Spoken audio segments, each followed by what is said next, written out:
Assalamu alaikum warahmatullahi wabarakatuh. If you were standing where I am now, you'd be amazed by the sight I see. This is such an energetic crowd protesting, raising their voice, and I congratulate everyone that's come today.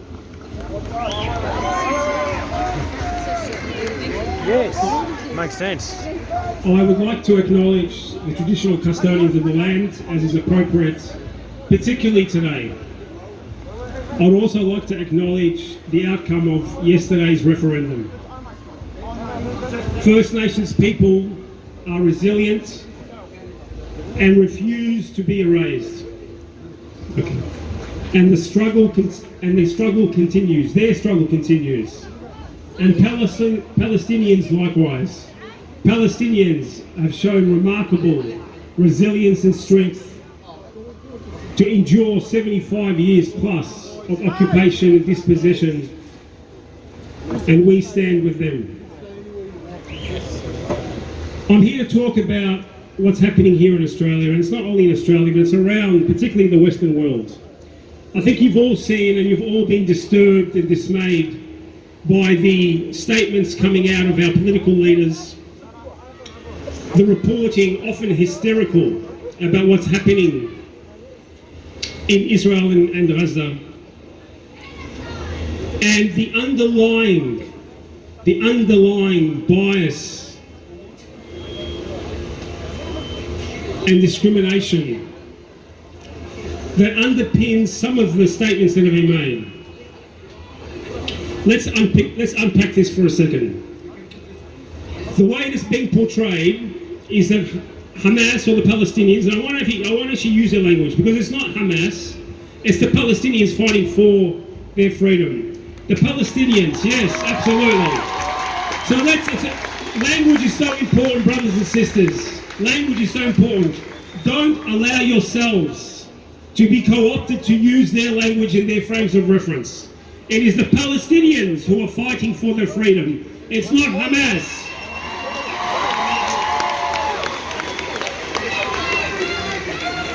If you were to listen to our political leaders and to the experts from all across academia and think tanks, etc., you would think that Israel was attacked without warning, unprovoked. That's the way it's framed. So the response is, why would the Palestinians go and attack Israel when Israel is peaceful and allowing them to live their lives peacefully? Now we know that's false. We know that's false, and we know in fact it's the opposite. We know that the Palestinians are responding to the ongoing occupation and siege. But the way it's framed here in Australia is that this is an aggressive action taken by the Palestinians. Shame. And what this means is that the average Australians will tend to have some empathy for that narrative. Those who don't understand the reality and the history, they will actually say, well, yeah, why are the Palestinians attacking? They have their own land. Why are they encroaching on Israel? Israel evacuated Gaza years ago. Why are the Palestinians attacking Israel? What's the justification? And so they will empathise with the Israeli narrative, which sadly is the Australian narrative, which is sadly the American narrative, the French narrative, the British narrative. All across the Western world, the narrative is the same. Israel has a right to defend itself. When we here and our brothers and sisters around the world protest against what's happening to the Palestinians, and we attack and criticise Israel for their genocidal policies, their murderous policies, when we do that, then we're framed as somehow supporting terrorism. Shame.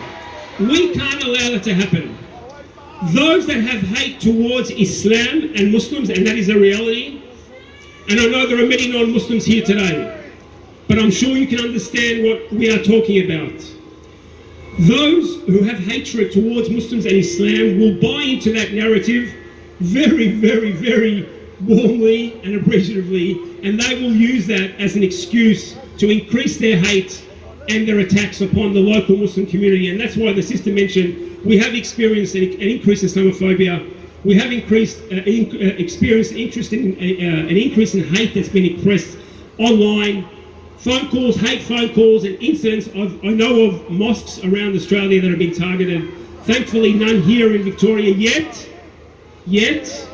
But we know the reality that people will use this to attack Muslims and Islam.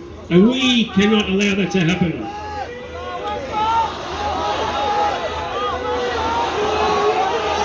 Allahu Akbar. It is not anti-Semitic to criticise Israel.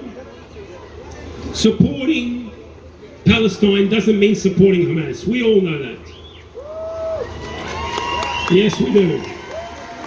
Raising your voice and protesting in solidarity with our Palestinian brothers and sisters is Australian. That is an intrinsically Australian thing to do. In fact, it is a human thing to do. As much as it is amazing to see how many people here today, my question is, why aren't there millions? Why aren't there millions of Victorians and Melbournians who are protesting with us? This is at heart a human rights issue. And we, all Australians, must stand with the Palestinians. Right is on the Palestinian side. There is no question about that, brothers and sisters. Don't countenance for 1 second the Israeli narrative. There is one side that is right, who are occupied, and there is one side who are wrong and who are criminal and who are committing war crimes and genocide. And that is Israel, and don't forget that.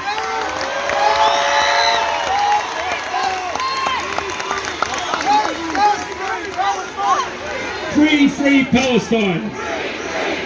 Loudly, free, free Palestine. Free, free Palestine. Louder, free, free Palestine. Free, free Palestine. Now, I want to talk about something very quickly, and I'll end soon.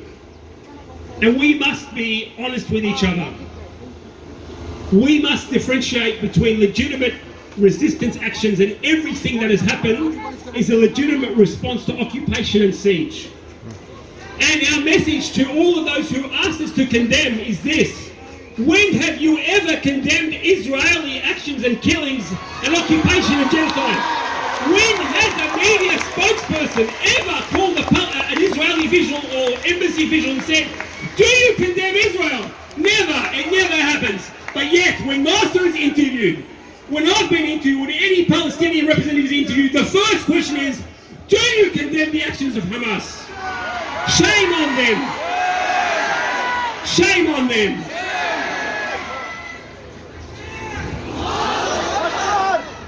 I have said, when I have been interviewed, that the Palestinian actions are legitimate. It's legitimate resistance to occupation.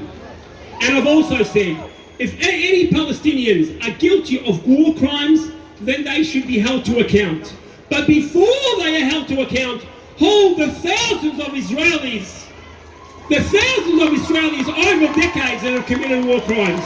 When you do that, then come and talk to us about what the Palestinians are doing. Free, free Palestine! Free, free Palestine! Free, free Palestine! Free, free Palestine! I want to end on one point. I want to end on one very important point, and this is again about the way things are being reported. The media, government, etc. are in uproar about the killing of Israeli civilians, on the attacks on Israeli settlements on occupied Palestinian land, by the way. That's never reported. They're horrified. They call it barbaric. They call it uncivilized. They call it murder.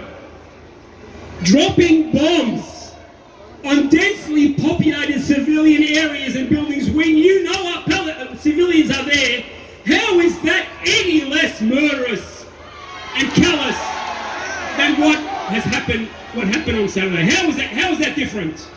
When you are dropping bombs on these and firing missiles, how is that any less murderous? A war crime is a war crime, but don't lecture us on war crimes. You hold the Israelis accountable, and then you will find us also willing to be held accountable. Free, free Palestine! Free, free Palestine! Free, free Palestine! Thank you.